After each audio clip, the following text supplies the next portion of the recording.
Ico Thomas Show é um oferecimento Kia Motors, Assum Supermercados e Massas Romena. Tudo bem, pessoal? Começando mais um programa Ico Thomas Show. Obrigado pelo seu carinho, obrigado pela sua audiência, você que nos indica pautas, eu adoro isso. Pode continuar chamando ali pelo WhatsApp, pelas redes sociais, que eu adoro sugestões de pauta. Estamos gravando aqui nesse palco sagrado, o Araújo Viana, em Porto Alegre, hein? Estava comentando esses dias, nesse palco aqui, Lulu Santos, Roberto Carlos. Às vezes eu passo aqui pelo chão olhando se não deixaram cair uma rosa, alguma coisa do Roberto Carlos para levar para casa, mas dessa vez tá tudo certinho, não deixaram nada cair no chão aqui não. O assunto de hoje é um assunto que eu amo, medicina. Sempre amei muito, gosto de conversar sobre isso. E o nosso entrevistado de hoje, eu conheci em Austin, no Texas, no evento SXSW, um dos maiores eventos do mundo de inovação, tecnologia, música, cinema, e fiquei muito impressionado com o interesse do meu amigo, eu posso dizer assim agora, Giovanni Gadonski, que estava lá em Austin, encantado, entrando em todas as palestras, querendo sim trazer informações para a área da medicina, com inovação.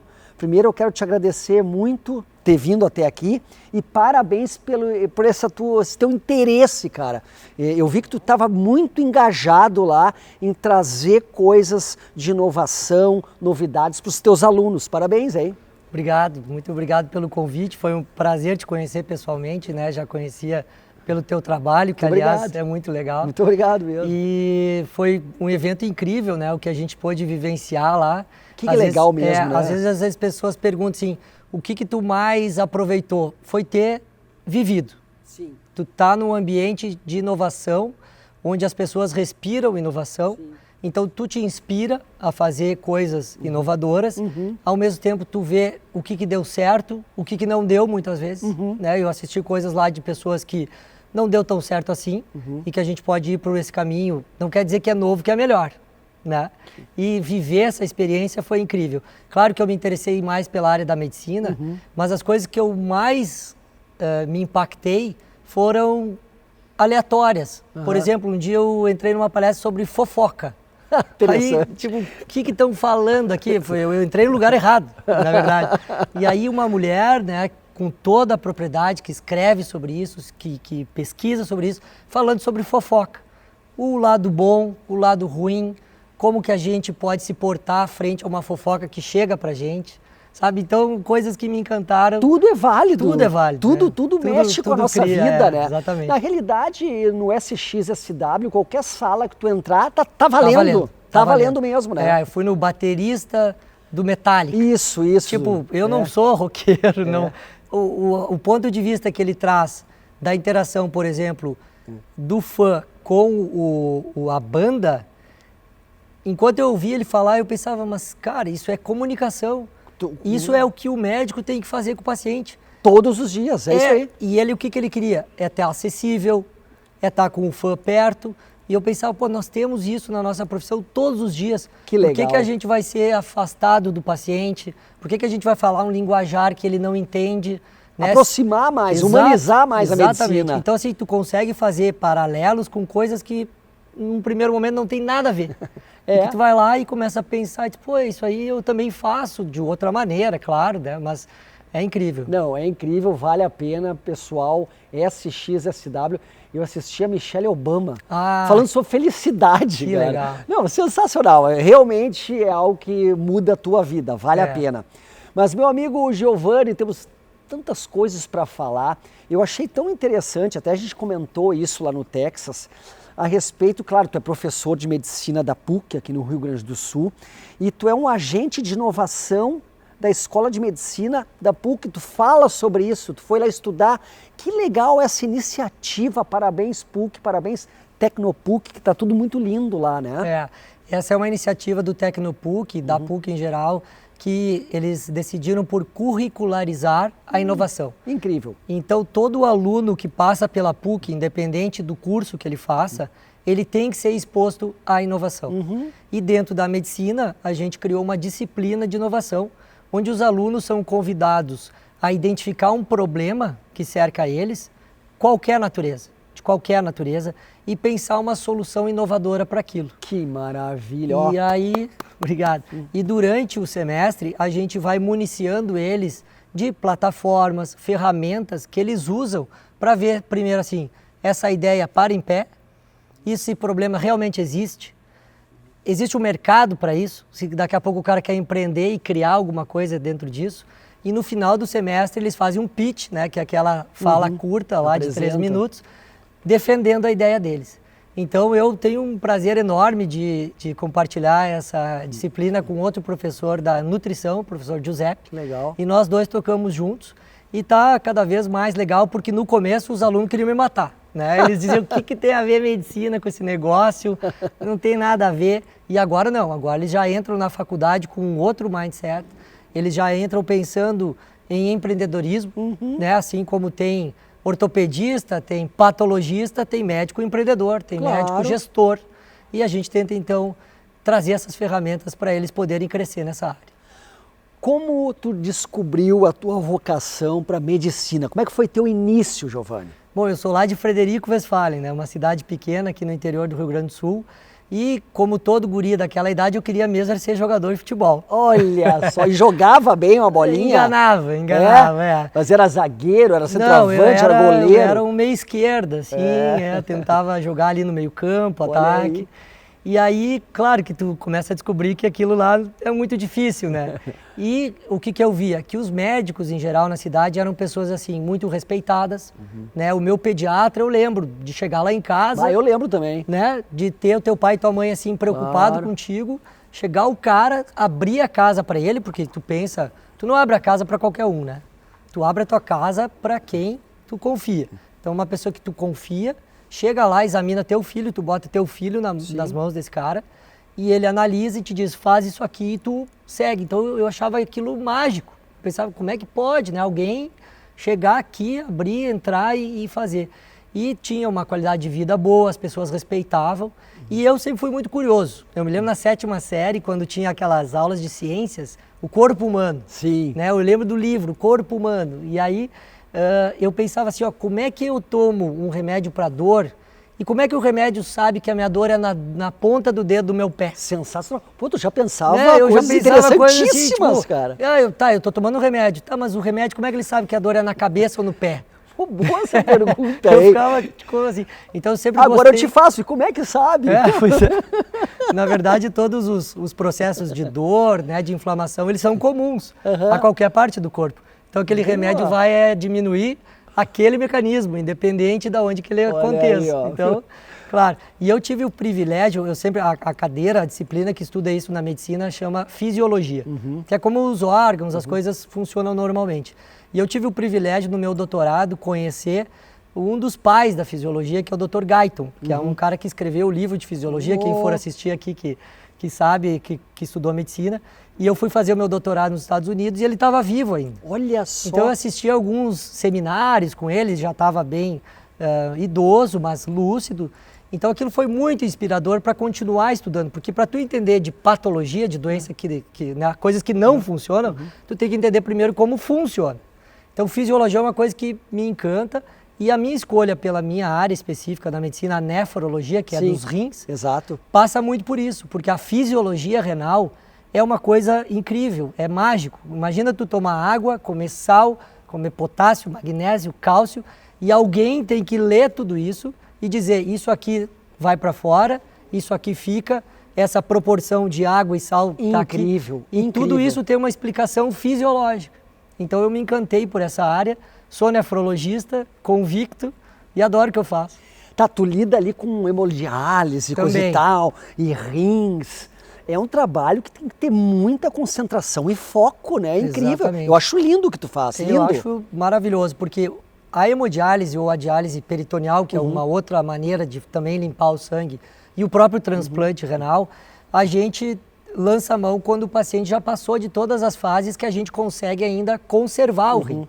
né? Aquela frase super batida que o melhor tratamento é a prevenção, para os rins se aplica muito. Então a pessoa que é hipertensa, diabética, toma muito anti-inflamatório, por exemplo, isso aos poucos vai destruir os rins, né? Então o que a gente faz no consultório? Tu tenta tratar isso antes que os rins parem de funcionar. Mas um privilégio da nefrologia, comparado, por exemplo, à cardiologia, que tu não tem como substituir o músculo cardíaco, lá o coração, por muito tempo, né, sem a pessoa estar internada, por exemplo, a nefrologia existem esses métodos que substituem o rim e a pessoa consegue ter uma qualidade de vida boa, fazendo hemodiálise ou transplantando o rim. Então a gente acompanha o paciente em toda a jornada dele, desde o diagnóstico da doença do rim, o tratamento daquela doença, a progressão da doença renal até chegar na diálise. E quando precisa, a gente segue com esse paciente. Então eu tenho pacientes assim que eu já fui na formatura, no casamento, na separação não, né? Mas eu sei da vida deles, eu faço parte da vida dessas pessoas e me sinto também privilegiado dentro dessa perspectiva que eu te falei, né? De poder participar da vida deles. Essa área que tu trabalha, eu acredito, tá? Claro, estudando a gente chega lá, mas tem muito de dom também, né? Não sei se tu acredita nisso, mas, pô, é um dom isso aí, meu. A gente consegue ver, assim, as pessoas que têm essa dedicação e a pessoa que está mais pela parte técnica, porque muito, e entrando um pouco na área de inovação agora, a gente ouve tanto inteligência artificial que vai substituir o médico, ou que vai... A gente sabe que isso não é verdade, porque se tu for consultar comigo, eu te olhar no olho e disser é isso que está acontecendo, esse é o nosso planejamento, se isso sair errado, está aqui meu celular, ou é diferente de tu chegar numa máquina, fazer um check-up e dizer, é completamente diferente. A empatia, né, não vai ter. Isso não essa não troca supera. De energia que a gente tem, de disponibilidade. Então, a gente tem que estar imbuído desse espírito, de estar disponível, de ouvir. Muitas vezes o paciente vai na consulta, o problema dele mesmo é secundário, terciário, que o cara quer ir lá é te ouvir, ou ele falar e ter alguém que ouça ele.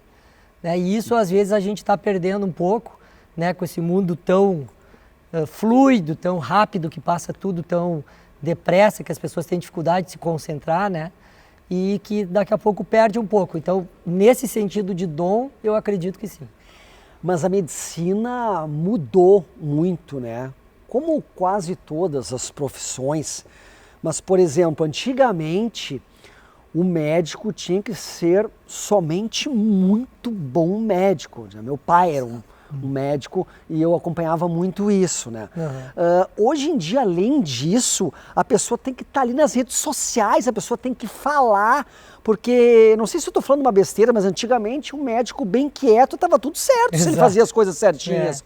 Hoje em dia me parece que estão exigindo outras coisas do médico. Falar, né, se expressar e redes sociais, né, ficou mais intenso, né? Eu acho que sim. Quem está disposto a ser um médico que 20 anos atrás, quando eu me formei, dizia assim, o médico do futuro.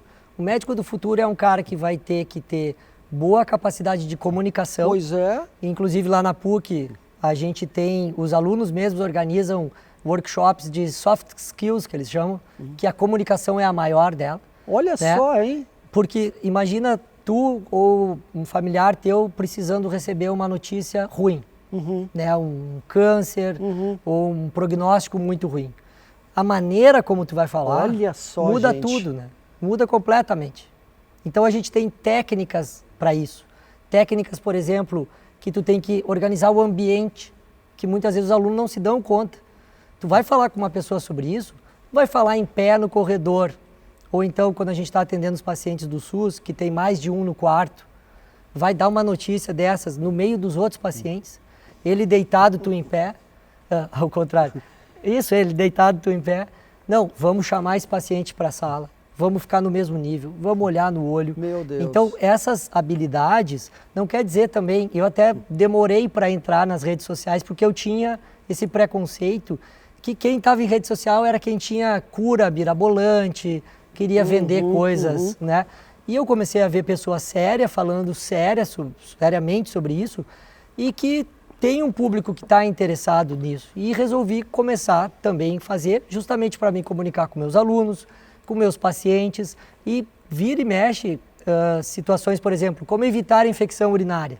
Alguns pacientes que eu tenho e que faz um tempo que não consultam, às vezes chegam, doutor, eu faz tempo que não consulto justamente porque eu estou fazendo aquelas coisas que tu comentaste outro dia aqui na tua rede social, então eu estou tomando mais água, estou indo mais frequentemente ao banheiro e estou evitando. Então, a comunicação, a gente tem muito jargão em medicina, muita palavra que não se tem ideia do que seja aquilo. Então, a gente tem que estar propenso, disposto, aberto a usar um vocabulário acessível. Eu tento fazer analogias, né? A gente, outro dia, tinha um paciente que ele era funcionário da construção civil. E ele tinha obstruído uma coronária, né, uma artéria do coração. Eu falei para ele, olha, tá vendo a caixa d'água lá? É o teu coração. Não tá vindo lá o cano que tá chegando lá, ele tá cheio de gordura, entupiu, como uma caixa de gordura da cozinha. Boa essa então, analogia. O cara, é mesmo, doutor. Eu falei, se tu continuar botando graxa na caixa de gordura, ela não vai passar água, não vai chegar no coração, vai dar problema. Daí o cara, pois é, então o que eu faço para não botar a gordura na caixa? Então vamos lá, vamos tomar medicação, fazer atividade física, parar de fumar. Então essa comunicação é fundamental. As pessoas sempre comentaram muito sobre isso, mas a importância da água é algo incrível, né?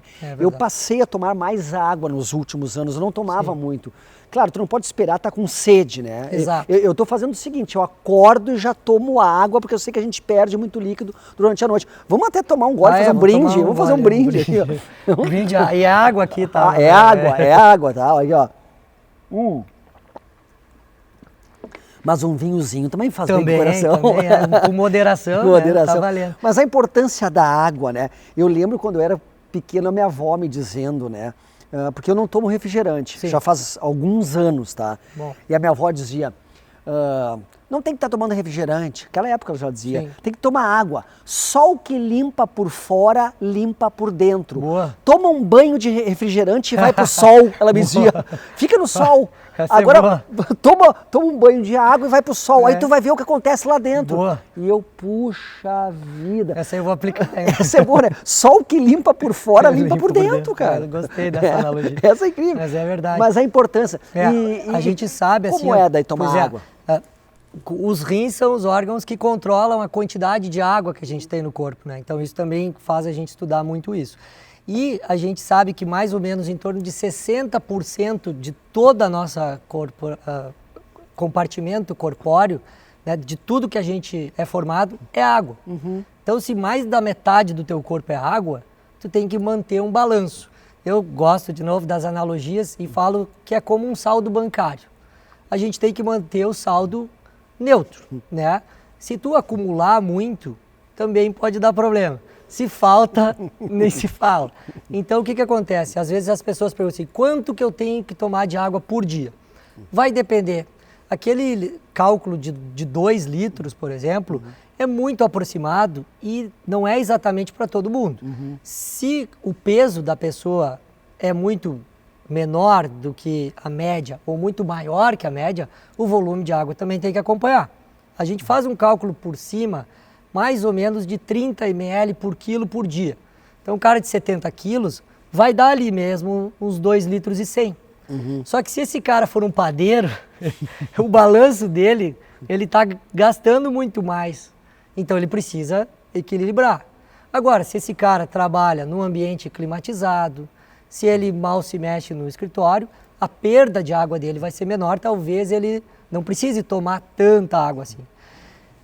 Tu bem mencionaste assim, não preciso esperar ter sede para tomar água. Existem outras dicas que o nosso corpo dá que a gente pode se dar conta. Por exemplo, a frequência com que a gente urina.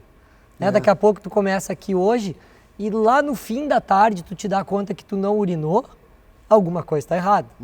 Porque tu não tomou líquido suficiente. Não vai passar um turno inteiro sem urinar. Né? Se tu não faz isso, é porque tu não está tomando líquido suficiente. Outra coisa, tu vai urinar, a cor da tua urina está muito amarela, muito concentrada, está faltando água. O cheiro da urina, né? As pessoas sempre falam, minha urina está com um cheiro forte. Daí eu disse, não, faz o seguinte, toma 2 copos grandes de água e vai urinar. Se o teu cheiro desapareceu, é porque está faltando água. Simples, parece banal, mas é verdade. O rim, ele justamente concentra ou dilui mais a urina, dependendo de quanto tem de água disponível no corpo. Então, esse balanço que é fundamental, né? Quanto mais idade a gente vai ficando, as coisas vão realmente mudando. Sim. Eu tô notando, aí com 50, tô notando que tô levantando de madrugada para fazer xixi. Sim. Porque eu tomo bastante água antes de dormir. Claro. Eu já estou pensando em parar de tomar água assim antes de dormir, porque eu tomo um copão d'água. Olha, eu fazendo uma consulta, né? Eu devo estar acostumado com isso. Claro. Será que antes de dormir ali, por exemplo, deitar na cama e tomar um copão d'água, tu vai fazer xixi de noite? Quem sabe toma um pouco antes, 2 horas antes. O que tu me sugere? Porque eu não aguento acordar de madrugada. Se tu lembrar dessa analogia da conta bancária, tu tá com saldo muito positivo. Pois é. Então, tu não precisa ficar com saldo tão positivo assim. Daí, ao invés de um copão, de repente tu toma um pouco menos, né? Que daí o teu rim vai... Outra coisa que os pacientes falam muito. Boa, vou fazer isso. Tu acorda de manhã, a tua urina vai estar mais escura, mais concentrada. Por quê? Porque tu passou aquele período todo do sono sem tomar água. Então, isso é fisiológico, isso é normal. Ele vai ler a quantidade de água que tu tem no corpo e dizer, peraí, esse cara tá dormindo, não tá tomando água, então eu vou reter essa água, não vou botar para fora. Agora, ele tá aí, tá conversando, tá tomando água direto, ou tá indo dormir com um copão de água, tá sobrando, bota para fora. Então o rim é um órgão muito inteligente. Né? 4 da manhã, aquele soninho bom, 4 da manhã é um soninho bom, né? 4 da manhã, vai lá, ai que vontade no banheiro. E aí eu fico preocupado em segurar também. Eu acredito que isso faça mal também. Não é interessante. Claro que tem outras coisas, por exemplo, a próstata, ela está depois da bexiga. Então, se a pessoa tem alguma condição que a próstata começa a aumentar e trancar um pouco a saída da urina, às vezes esse sintoma de acordar à noite para urinar pode ser alguma coisa relacionada à próstata, mas não é o mais comum nessa idade. Então, cuidar esse balanço. Outra coisa que é interessante é o álcool. Não só o álcool, todas as xantinas, que é chá, chimarrão, cafeína, né, o café, eles inibem o hormônio que retém água no corpo. Então, se tu inibe o que retém, tu bota para fora. Por isso que quando a gente começa a tomar álcool, daqui a pouco dá vontade de ir ao banheiro. Especialmente a cerveja, que tem bastante água, né, e tem álcool. Por quê? Porque o rim, aquele mecanismo que ele está segurando ou botando para fora a água, está sendo inibido pelo álcool, por essas xantinas outras que eu mencionei. E aí tu vai querer urinar mais porque essa substância está atuando. Então, por isso que a gente sempre fala, quando for tomar álcool moderadamente, intercala com água. Porque daí o teu corpo vai estar não concentrando essa água, botando ela para fora e tu precisa repor de novo para manter o balanço, o teu saldo bancário ali no neutro. Uma tacinha de vinho antes de dormir todos os dias, dá para tomar ou faz mal? Todos os dias já assusta, né? Todos os dias é o que assusta. Daí já Mas uma tacinha, não? Os psiquiatras já vão me destruir aqui, né? Porque o cara diz que pode. Mas todos então, os dias nada é bom, exato, né? A moderação é que a quantidade, a condição, por exemplo, se a pessoa tem já alguma disfunção do fígado, por que tu vai dar uma coisa que prejudica? E não precisa estar com uma disfunção lá, uma cirrose, alguma coisa. Hoje em dia tem a doença gordurosa do fígado, por exemplo, que a pessoa que é mais obesa, sedentária, começa a acumular gordura no fígado. Então, tu vai dar mais o álcool em cima disso, tu vai forçar.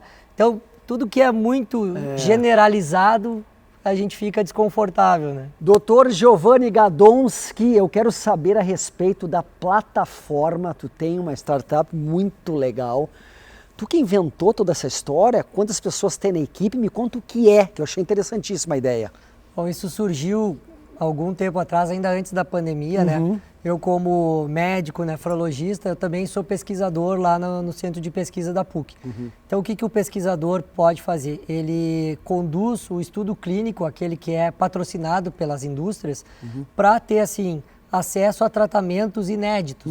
Muitas coisas que vão ser contra testadas contra aquilo que já está em uso. Então, aquela ideia da pessoa ser uma cobaia, isso a gente tenta desconstruir, porque não é exatamente isso. A pessoa vai voluntariamente ir lá, entrar num braço, dar melhor tratamento possível, versus o tratamento novo. E eu tinha uma paciente com uma doença específica do rim, que ela precisava uma medicação que estava sendo testada no nosso centro de pesquisa lá na PUC.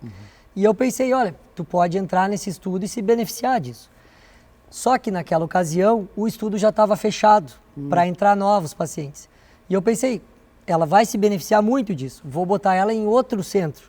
E fui atrás para ver como achar um centro de pesquisa no Brasil que tivesse aberto. E aí eu fui nos repositórios americanos, aqui no Brasil, e eu nunca achei uma maneira de colocar essa paciente. E eu pensei, por que a gente não desenvolve uma solução que tanto o paciente quanto o médico possa entrar, colocar seus dados e dizer se não tem um estudo para ele se beneficiar. Que sensacional isso. E aí surgiu a nossa startup que chama Let Me Trial. Né? Let que é Me Trial, claro. É um trocadilho, né? Para a gente que possa tentar ter acesso a isso aí. E dentro dessa área, a gente se juntou com uma colega minha, que é a doutora Roberta Posa, que estava na época em Bento Gonçalves, e tinha uma iniciativa muito parecida, junto com a doutora Juliana e Maria Carolina.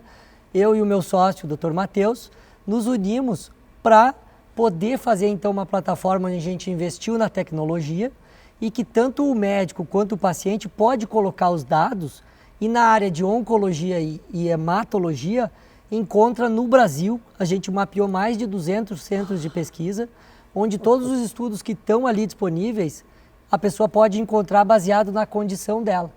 Então a gente já beneficiou 8 pacientes que entraram em pesquisa clínica que não teriam acesso a isso por causa da nossa solução.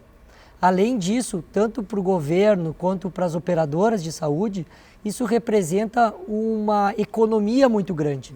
Porque no momento que o paciente, tanto do SUS quanto do convênio, entra na pesquisa clínica, a despesa é paga pelo laboratório que está investindo na pesquisa.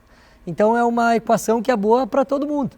Para o médico, que não teria uma alternativa, para o paciente, que também não tem muito onde buscar, e tanto para o gestor de saúde. Então a gente está muito animado com isso aí, estamos lá no Tecnopuc, tocando essa iniciativa também.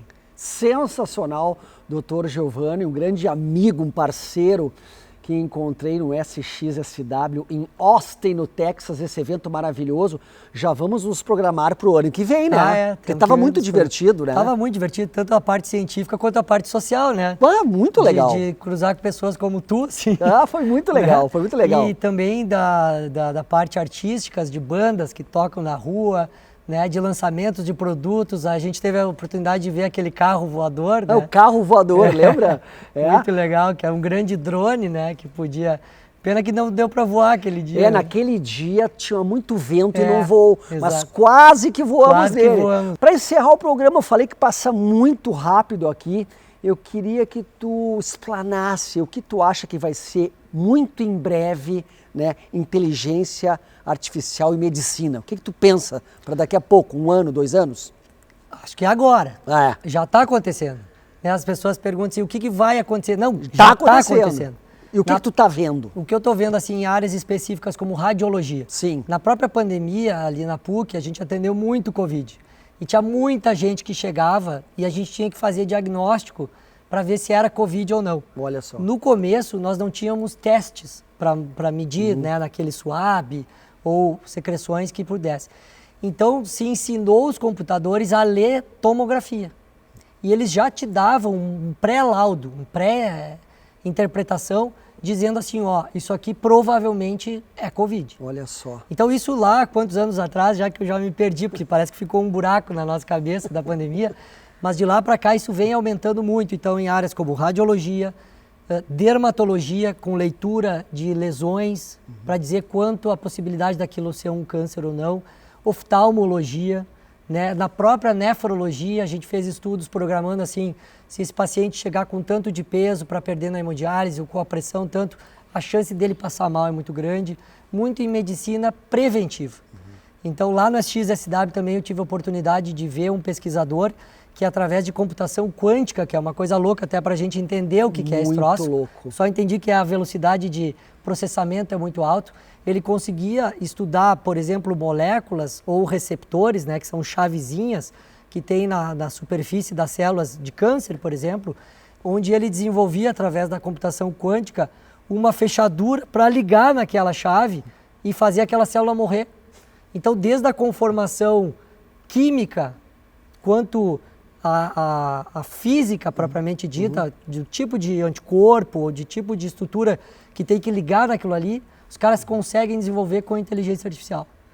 Aquele paciente que tem alta, por exemplo, qual a chance dele voltar a internar?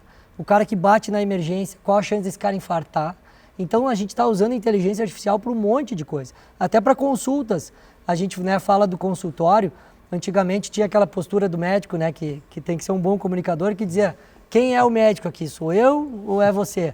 Hoje em dia não, eu quero mais é que o cara use o ChatGPT, use o Google e chegue com uma pré-informação para a gente junto ver o que é sensacionalismo, o que é real, e possa usar essas ferramentas também, por exemplo, para uma dieta, né, para uma atividade física, para ler um rótulo, por exemplo, de um alimento e dizer: isso aqui tem tanto de sal, tem tanto de gordura saturada, isso é ultraprocessado, isso não é legal.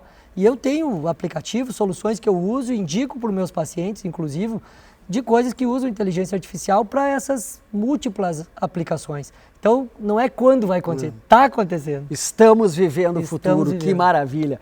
Pessoal, infelizmente acabou o tempo, quero agradecer demais a presença do Dr. Giovanni Gadomski aqui, né? Repetindo, nos conhecemos lá no SXSW, adorei bater papo contigo, ver o teu interesse nas palestras, procurando realmente. Não é à toa que ele é, né, agente de inovação da Escola de Medicina da PUC e do Tecnopuc. Manda um abraço a todos lá, quero visitar vocês em breve ali. Pois é, vai ser um prazer te receber lá. Tecnopuc maravilhoso, olha só, eu ouço falar coisas maravilhosas e acompanho muito, então em breve vou lá visitar vocês e ver de perto tudo que vocês estão fazendo.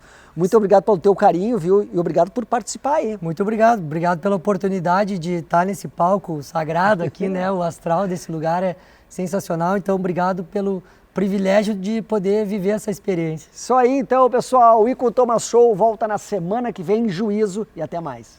Ico Thomas Show é um oferecimento Kia Motors, Assum Supermercados e Massas Romena.